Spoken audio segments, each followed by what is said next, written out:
when you won the WWE title, what, like 10 years ago, looking at what you're doing now a decade later, to just how much time has changed, that you have always been consistently one of the best heels in WWE. Like, you get legit heat. Is that something that you're concerned about now that fans are starting to actually respect you more in the ring? No, I'm not actually. I'm really good at making people hate me. And I think I get it from my dad. Your dad falls right into it. My dad's a button pusher. And if he finds a button, he'll push it. You like my dad. You love being around him. Yeah. But you know he's going to push your button. You're going to get very aggravated and mad at him. And he can do it like that. And I never realized I had that, like he did that until I think it was at WrestleMania in like San Francisco. We were out eating afterwards. And my dad was just kind of doing this, picking at me, like saying, oh yeah. He was like, I think, I need to have a conversation with Vince. And I go, Dad, you're not going to talk to Vince. You're my dad. Like, no, if I ever see him, I'm going to make sure that he knows exactly who I am. And I just want to have a conversation. And you don't want your parents ever to have a conversation with your boss, ever.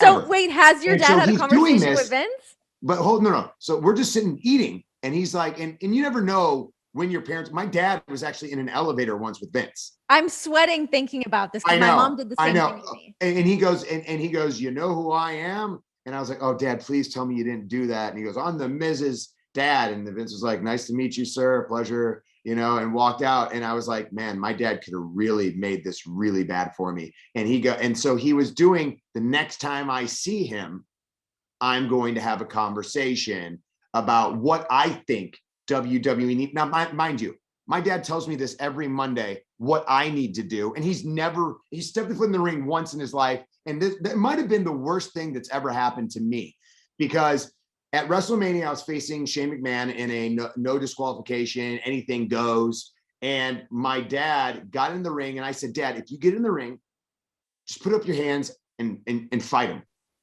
And the way he put up his hands, it became a meme, because it was like a 1940s like boxer the fighter, Irish like, dude. Put him up. And so it became a meme, and it like broke the internet. It was the number one talked about thing at that WrestleMania.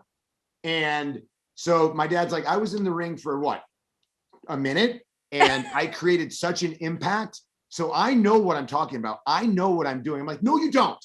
No, you don't. You don't get it. And so this is the type of things that he does to me. And I remember sitting in San Francisco with him at dinner, and I saw it. I went, and I saw the gleam in his eyes, like the pleasure that he was getting out of it, of getting a rise out of me. And I was like, oh my God. And a realization happened. I went, I do this. How did it take you that long to figure that out? I don't know. I had no idea I had this gene or this talent to basically find a button and keep pressing it. And so now that you look, and I have Ms. and Mrs. new episodes coming up the day after WrestleMania on the USA Network, right after Raw. So you're definitely not going to miss that. But with Ms. and Mrs., I think people see me and who I am with my family, with my daughters. And in WWE, I think they get it. They understand what I'm doing and who I am. And they don't like it. They respect it. Now they respect it. Like before in 2010, they didn't respect me. They did not have any respect for me. They didn't want me there. They didn't believe I should have the WWE Championship. Hell, most people didn't think I should have been the main event of WrestleMania. They didn't think I was ready. Do you think that, like, was that just from like fans, peers? But like, obviously the company has believed in you the entire time you've been there. I think Vince has always believed in me. Yeah. Which has always been incredible in my mind, that whenever I've had a conversation with him, you can tell I think he can tell that if he tells me something, I don't just hear it. I listen to it, I absorb it, and I'm able to get exactly what he wants out of it and make sure that the big picture is in place.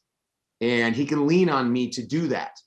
And I'm not a guy that goes, like a lot of people go into Vince's office and complain or say, we need to do this, we need to do that. I'm not that guy. I'm a guy that says, Vince needs this done. I can do that. Not only can I do that, I can make it even better than what he wants it to be. And I think that's the trust that I have developed with him and with the company. The company knows that this is my passion. This is my life. This is my love. And there's nothing I love more than doing this. I love entertaining. I love being out in front of a live audience. Granted, we have, virtual audience now, but I still love that. There's still an energy. There's still a very difficulty to it that no other entertainment business can understand. And I just enjoy it. Can you guys hear the Thunderdome when you're in there? Like, do you guys hear those live reactions? I can never tell. Of course. Yeah. We can, they're piped in, obviously. Yeah. But we can hear them, and you can have that feeling. But do I miss the live audience? Of course we do. That's what we live for. But, WWE has done an incredible job at just making, the Thunderdome an incredible spot to do. NBA has tried to it's the best one of all sports. It's the best one, hands down. No question. It's just what they do. Okay. You've just said about a million things that I need to dive into. Okay. But I need to get my mom's Vince story out of the way because that happened to me as well. My mom did this to me twice. Oh, no. She did it to me. I'm nervous. I'm shaking for you right now. I was so I was not paying attention. I was busy. I had interviews to do, or I was about to do something. And my mom can be much like your dad, where she's busybody, wants to hang out and shoot the with everybody, let everyone know she's my mom. So I look away for 2 seconds and Vince is coming out of his office and she goes, "Oh, here's my opportunity to go meet him. The man I've always wanted to meet." And I'm like, "Oh no, that slow-mo." I look over and she's like, "Hi, I'm Renee's mom." And I could see Vince is looking at Jim Kelly, "Who is this? Get this lady out of here." Jim Kelly, of course, is Vince's security guard. But I was absolutely panicked during that. And then she did it to me again when we were in Manchester. I flew her out to Manchester, England. And I'm like, "Just please hang in catering." And the catering in Manchester is the shits, as we know. They're not the food wise, but whatever. That's up for debate. Pie, that's all we eat. But it's so small. So I'm like, "Mom, I need you to just sit here. I've got a bunch of stuff to do. Just don't get in the way." And I look down. She's fucking standing outside Gorilla. Just hanging outside Gorilla. I had to pull her aside, and Dustin Wallace stepped in and was he helped me corral her into another room, but she's just lingering around trying to get in a word with Hunter to say hi. I was just having parents backstage is so nerve-wracking. It's nerve-wracking, and they don't get it. They don't understand. They just think, what? It's a job. Who cares? No, it's not just a job. This is a $1 billion company.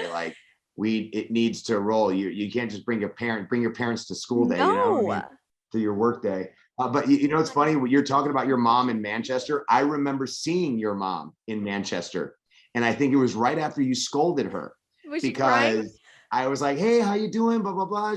Because I've met her before, and she was like, I was like, "Hey, do you want to go over here?" I think I wanted her to check out my gear or something. I can't move. I go, "What do you mean you can't move?" She goes, "Renee told me I'm not allowed to move from this spot." And I go, "Yeah, but it's just right. I can't move. I'm not allowed to move." So you're the one that led her towards Gorilla. I might have, because I wanted. She was like, we were talking about something, and then my gear. She's like, she liked my gear, and I was like, "Oh, you should see my new stuff." She's like, "I can't move. I'm not." Renee just yelled at me. She yelled at me. I pulled her into the bathroom. Was like, "You can't do that. You're embarrassing me." Oh my God. Yeah. Bringing your parents to work is highly stressful. I can't wait till I get to do it to my kids. Me too. I can't wait.